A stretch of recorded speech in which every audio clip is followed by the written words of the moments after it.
এখন ফিনিশিং করতেছে, রং করতেছে। এটা কি কাকা? এই যে সিমেন্ট আর কালি রং সিমেন্টের সাথে মিক্সচার করিয়া পানি দিয়ে গুলিয়া এটা তোমার মিক্সিং মেশিন হচ্ছে। এটা একটা দেখতেও সুন্দর।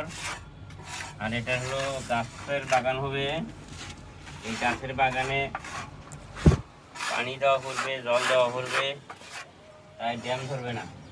আচ্ছা, রং করলে আরে দেখা যায় মাটি টাটি পড়ি, পানি বৃষ্টির পানি মুচি নষ্ট হয়ে যাবে। এই জন্যে কালো রং করা হয়েছে। দুই চার দিন পর পর এটা যদি ঝাড়ু দিয়ে পানি দিয়ে ধুয়ে ফেলায় তাহলে জিনিসটা পরিষ্কার থাকে। আর রং করলে তো নষ্ট হয়ে যাবে, তাই এই কালো রংটা করতে। এই রঙগুলো সবাই করবেন।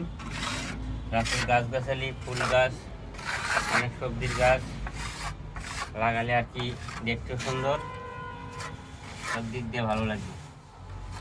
তাই সবাই এই কাজটাই করুন। দেখতেছেন মামু কাকার পুরো ফুল ভিডিও। এই পুরো কাজটা আমি আপনাদের সাথে শেয়ার করব। এই যে রং নিতেছে সিমেন্টের সাথে, গ্যারাটিনের মতো অনেকটা। এটা রং কলা রং সিমেন্টের সাথে সুন্দর করে মিক্সার করিয়া তারপরে পানি দিয়ে গুলিয়া যে মিস্ত্রি কাজ করুক সেই মিস্ত্রিকে বলে সুন্দর করে ফিনিশিং দিয়ে দাও।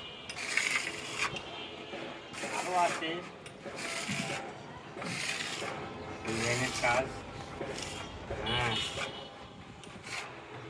সুন্দর করে কাজ করলে সুন্দর দেখা যাবে। এই যখন ডিব্বার মধ্যে পানি দিয়া কালো রং দিয়া সিমেন্ট দিয়ে গুলি আমি দিচ্ছি না, এইরকম শক্ত করে দিচ্ছি, তার কারণ নিচে পরি নষ্ট হবে না জিনিসটা। এই জন্য আমি একটু শক্ত শক্ত গুলি, কেমন না কিসের সময় বেশি, এই জন্য নষ্ট জিনিসটা যাতে না হয়।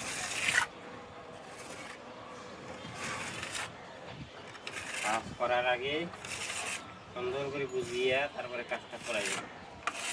না বুঝলে মিস্ত্রির থেকে পরামর্শ নিয়ে কাজ করবে।